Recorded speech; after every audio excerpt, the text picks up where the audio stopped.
Hey everyone, Tech1421 here with the episode of Pokemon Tower Defense, and in this episode we're taking on Route 17, and this is actually going to be a post-commentary, and that is mainly because this level is very difficult and very challenging to do. At least I found it very challenging and very difficult to do. I tried about 3 attempts live, and from there I'm like, okay, I need to look up some kind of technique to do this and just go from there. Basically, I didn't realize this when I was first playing. The 3 stations up top there by Gary is actually kind of like a healing zone, and then if you put on Helping Hand onto one of your Pokemon, I chose Jolteon, then it could actually help things out quite nicely. So the basic strategy that I had for this was to I used a Magneton, which is a new Pokemon for myself, for my team that I picked up, and then to use a Dragonite, which I've already had, Shiny Dragonite, Shiny Gengar, my Blastoise, and my Venusaur, and then my main 2 hitters are going to be Blastoise and Dragonite. Those 2 are going to have Ice Beam.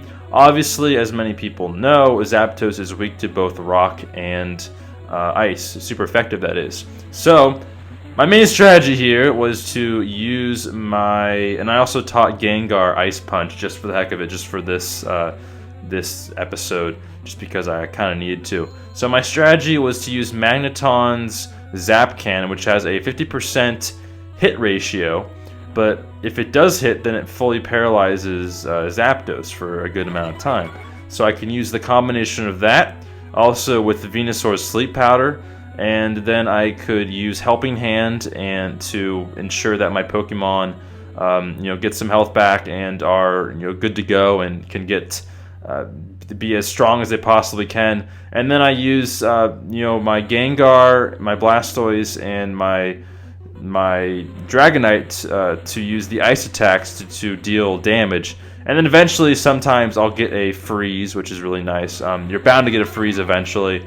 It's 10% chance, so they're just spamming those freeze attacks. So eventually, you're gonna get them, and then just switch back and forth. I use Rain Dance on my Venusaur, and I just switch back and forth between Rain Dance and Helping Hand. But yeah, that's basically the strategy I used, and it worked really well. It was kind of hard to figure out at first, just because I don't know. It's a lot of switching back and forth. If you are playing this level for yourself, you're kind of following along. I found this to be the hardest level yet, so hopefully this video will help some of you out there. But you just have to keep in mind that important little tips, I guess, is just to keep in mind of your Pokemon's health and keep on switching them out from the healing zone.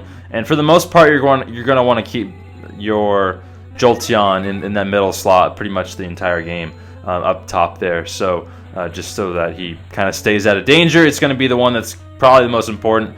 If one of your if your Gengar dies or whatever your last attacker dies, and it's not that big of a deal, you can still do it.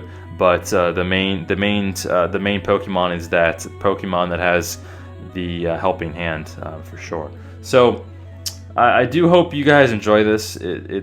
I'm going to continue talking, obviously, but you can just play along, or I guess watch what's going on and see the difficulties that I may have had. Later on, you'll see I kind of got into a little bit of a groove, and I started hitting some moves. My Sleep Powder was hitting, and my Paralyzation was hitting, and it was just all about getting the Pokemon in the proper spacing. And also, if you do the zoom on 75%, I found that actually helps out a lot too, just because you can get to places faster. I wouldn't go any lower than that. I wouldn't go to 50, because then at that point you can't really see anything. And 100, it just takes too long to scroll back and forth between where you want to go and where you actually are. So that's that. The question of the day today is fairly simple and pretty obvious for this kind of level, and that's, what's your favorite legendary bird? Obviously, Zapdos here is going to be my favorite. I guess that's not really obvious, but don't know what I'm saying, but Zapdos is my favorite legendary bird, and I mean for the most part the 3 legendary birds, as in Moltres, Articuno, and Zapdos. Obviously, they are Lugia and Ho-Oh, and that's the only 2 I can think of. I think that's the 5 that most people think of when it comes to legendary birds, but for the most part, I only mean the 3 original legendary birds in first gen. So just let me know. Zapdos, I've always liked Zapdos, and it kind of reminds me of one of the Pokemon movies that I watched when I was little, and that was a great movie, by the way. I mean, all the movies when I was little were just epic. The first movie was epic, and the one with the legendary birds in it was just really cool. That's where they had Lugia in there, and they had Slow King was first introduced, I think. And overall, just a cool movie, and that kind of brought my interest in legendary birds to a different level. When I first played Pokemon Blue and Red, I never actually got any legendary birds. I never really tried to get them. I didn't really know how to get them, and I was really jealous when my friends had legendaries on their team, and they would have like Mewtwo, and they would have like the Mew from like the events or whatever, and then they would have all this other stuff, including the legendary birds, and I would have nothing. I would just have my like level 100 Blastoise, and that was pretty much it.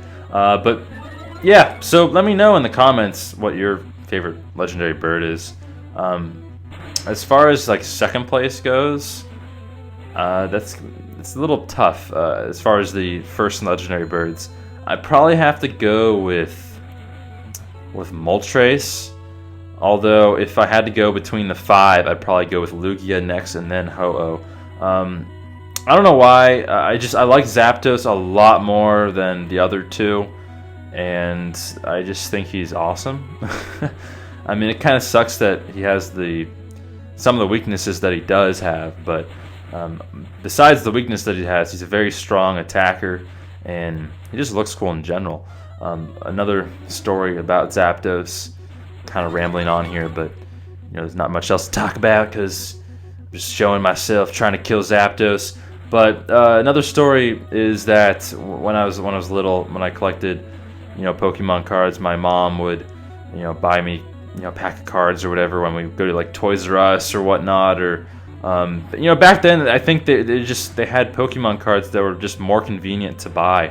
They had them in like 7-Elevens, and they had them in pretty much any convenience store that you go to. So like a Safeway or something, and I would my mom would be nice enough to get me a pack every once in a while when we go shopping. That's kind of my little treat for helping her out. Back when I was like 6 or 7 years old, or even younger.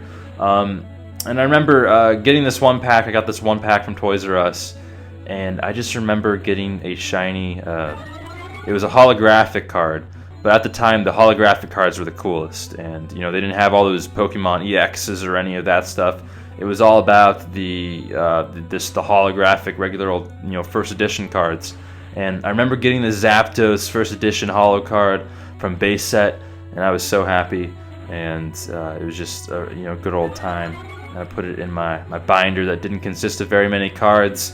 And going back to I started playing the card game, and I never played the card game when I was little, but I started playing it now, and it's a really cool card game. I definitely recommend people checking it out.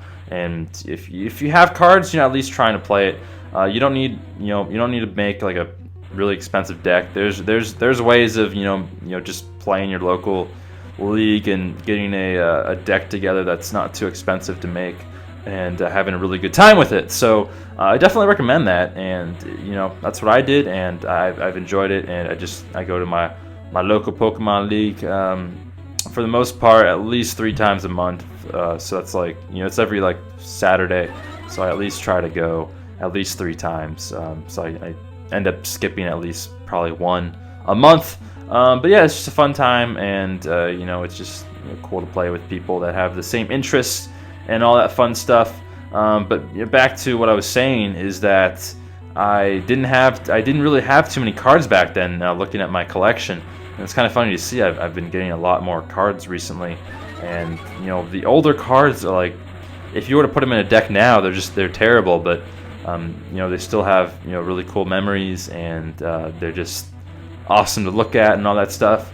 Near the end here, I thought I would kill Zapdos at any time, so I didn't really try to heal up or anything, and I kind of forgot about the rain and all that. But you see Gengar going to work here, and all my attackers are doing the job, and then eventually I put down my Dragonite and my Gengar, and they use their Ice-type moves, and there is my Magneton, and they almost die, but luckily enough, I do come through with the victory, which is absolutely fantastic. Who actually ends up getting the final kill? It's going to be interesting to see. Maybe Blastoise there, or maybe Gengar. I'm not really sure, but anyways, that's it for this episode. In the next one, we're going to be taking on a new section of this Let's Play. So I hope you enjoyed this one. Hope you enjoyed all the funny stories, or whatever you want to call them. And I'll see everyone next time. Peace.